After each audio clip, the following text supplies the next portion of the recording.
เจ้าอนุวงศ์เด้อพอสิถ่ายภาพนิ่งเหรอเด้อจังหน่อยเด้อ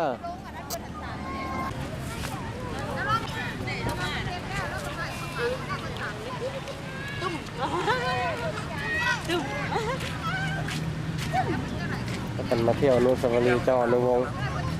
อันนี้อาชีพชาวบริสอนนะถ่ายรูปกันนะนี่น้องเบนนี่นางพิธีพรสินลมณีพามาเที่ยวบอกมาถ่ายรูปบอกยากแท้อยากให้มีรูปเก็บไปกันดิเอาวันนี้ไม่สอนเจ้าอนุวงศ์วันนี้อันวันศุกร์วันที่19เนอะเดือน11 ปี2010มาอย่างมาลินบุญธาตุหลวงครบรอบ150 ปีเวียงจันทร์ในข้างหลังเจ้าอนุวงศ์กษัตริย์องค์สุดท้ายของเวียงจันทร์กษัตริย์รันซางองค์สุดท้ายเด็กคือได้เป็นสีขาวเลยเข้ามาถ่ายใกล้กันไหมสองไอ้น้องกัน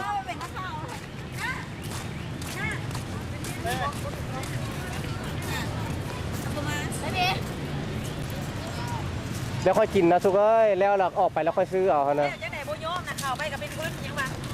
ข่าวห่างได้กับเขาเจ้าก็ดีใจแล้วนะจะโคนลูกนี่2 4 6 7นั่นยืนอยู่ในจีถ่ายรูปมุมไก่เนี่ยจังหน่อยสักก่อนทางหลังแล้วก็ไปถ่ายทางนู้นแล้วไม่ซุก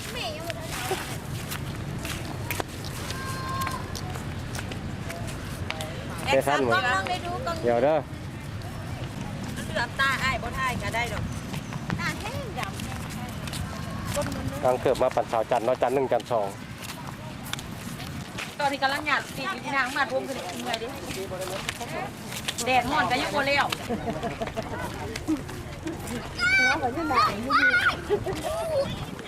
ไปไหน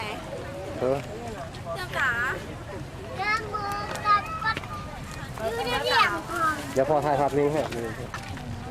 ยิ้มเลยแม่อันนี้นะA2นี่เขาซื้อกับนี่นะเอาเข้าไปน้องเบยืนลูกยืนอยู่ลูกนะงามกินลูกซี่เลยยืนยืนเอาละมายืนเอาก็ได้ตัว2,000แล้วค่อยเข้ามีถ่ายรูปปั้นเจ้าอนุวงศ์ถ่ายจากด้านหลัง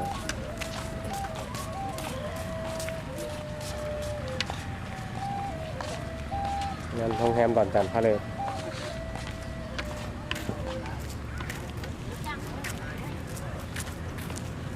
ทางฟ้ากันฟ้าขาวแล้วนั่นขอคำ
ไก่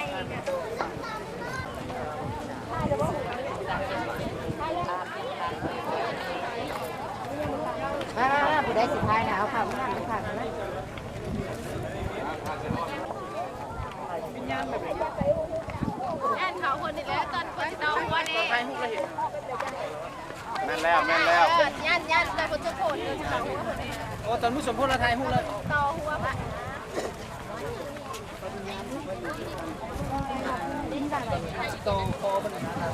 ถ่ายยืนถ่ายยิ้มไปเด้อ บ่วงไทยถ่ายมาอะไรก็ระยะนะยันยังแต่ถ่ายลุกขึ้นมีเข้าใจบ่ ไป บ้างข้างหลังมันอาจจะเห็นให้เบิ่งเลยอาจจะเห็นอาจจะเห็นให้เบิ่งมีอย่าง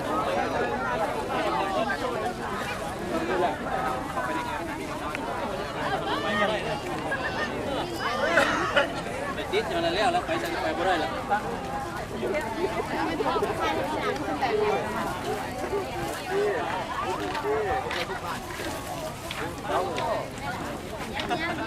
นี่ไงวะจักรแลนครับพี่เดี๋ยว เก่งข้าเลยเอาเลยเอาใหม่เห็นกระบอกอะไรโอ้เอาวะล่ะเอาวะล่ะไปไปดิ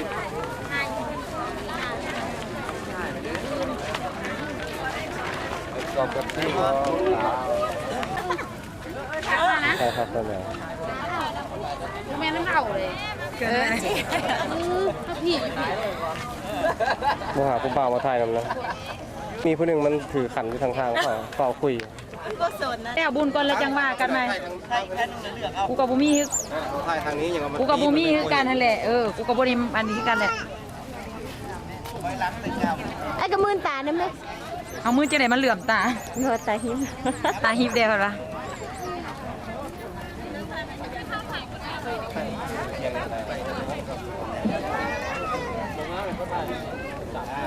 ดูบนตาเลย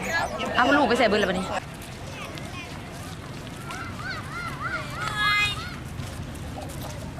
ย่างละเมื่อยเขาอายแล้วบริทายเอา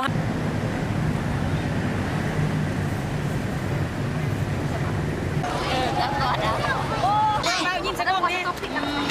ไปมาที่ร้านเซเว่นไอ้มา แม่นี่กับบุเล่มันสิเป็นแบบนี้เนาะ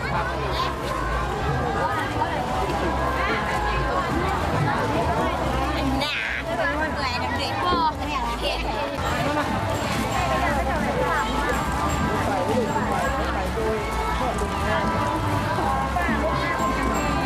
ฝ่ายเป็นน้ำกับฝ่ายแปดโมงนะ ป่าลงมา ที่มาเอาที่มาบักอะไรอยู่วะ นี่ที่บอกเจ๊บังไฟนะ แม่แล้วหัวบ้านหลังอะไรมาหา มาว่าแม่ ไปเอาก้อนโอ้ยโอ้ยโอ้ยโอ้ยโอ้ยคนไหนแต่บนแสนลูกมาเล่นมาลูกแล้วน้ำมันไปนะมาเด้อมาเด้อ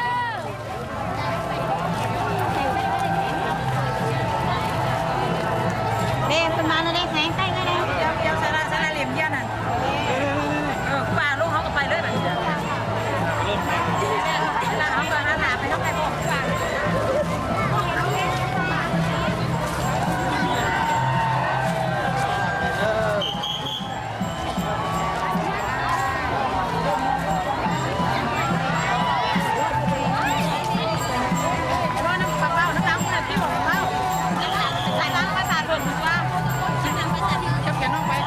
เบิ่งน้องเด้อช่วงเด้อน้องเบย์เอ้ยเบิ่งไอ้โจลูกกำกับอยู่ไกลเราเนาะตอนนั้นมันลงกับมันยากจับไปย่างใครไม่ได้ลูกเบิ่งน้องมันให้แล้วก่อนไม่มีปัญหา เ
อาโจโก้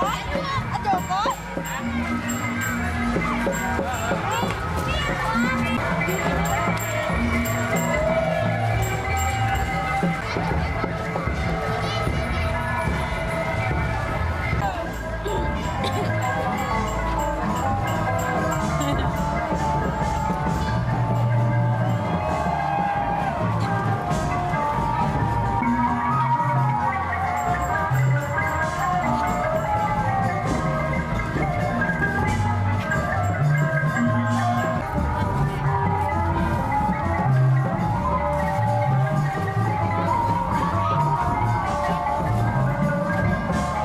คนจากยอ มันยังเยอะ แต่คนจากยอ ไม่ได้ยินเสียงเพลงแล้วมันเยอะ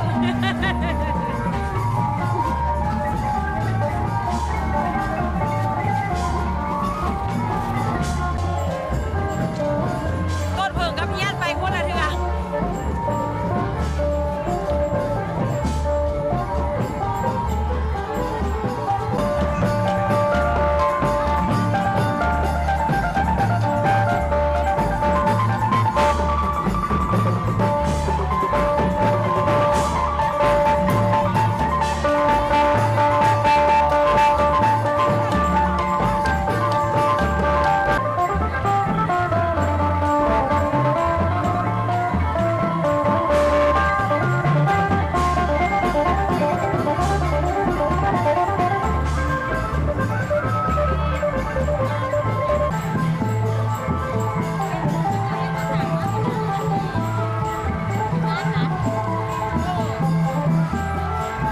เอาคนม่วนเลยจะได้มากับคนวันนี้เลยจะได้กับคนวันนี้เลยเมื่อกี้นี่มันคนวันนี้เลยนี่ตาพ่อแล้วแม่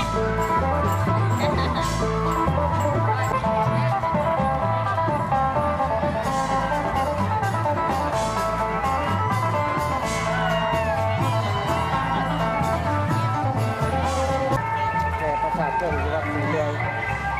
มีแต่เงินแต่คำเต็มมันเนาะมันหน้าน้ำตาเลยมีแต่เงินแต่คำเต็มหน้าเต็มตา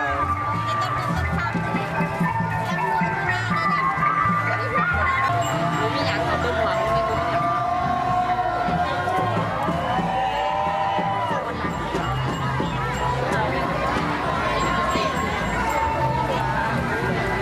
จะพาจำศรัทธาสุขีศรัทธาบุญสร้างบังไฟขอพ่อแม่บุญกำบัดเด้อบังไฟเลิกอยู่แล้วแต่มาเลิกสิ้นแยกไป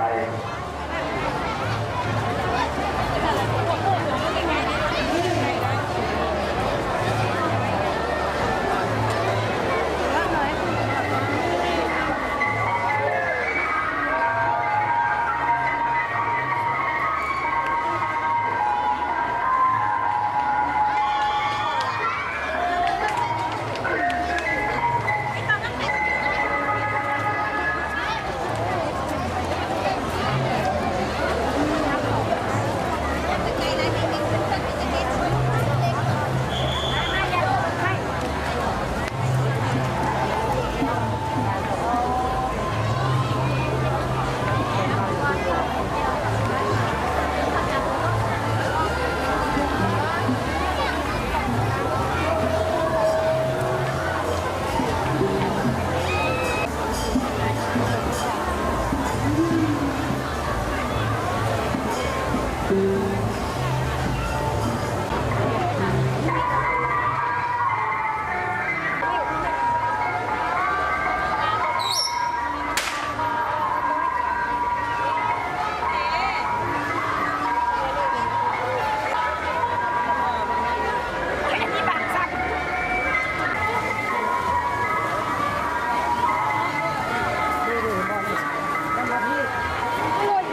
โจ้ไปไปลูก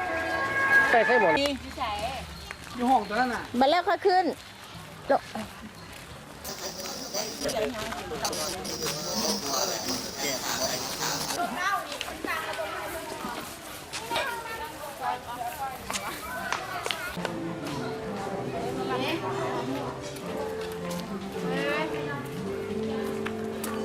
อยากนั่ง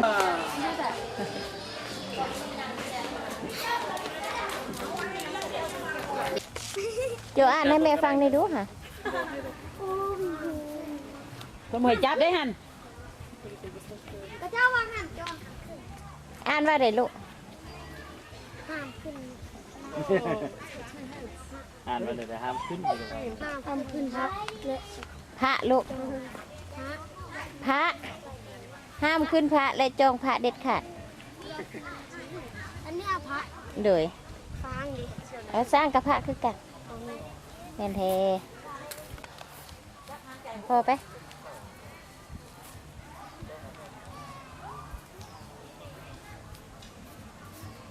ตัวเมื่อยบ่ลูก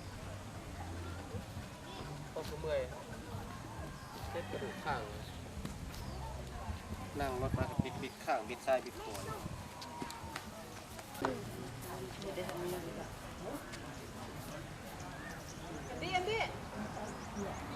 ั่งมาบ้างทางนี้ต้องเป็นครึ่งอย่างสร้างระบบยังให้ เอากระเบื้องแล้วเนาะ ไม่ควรแม่นบอกไม่ควรทำเนี่ย โดย แม่นสบอก โดย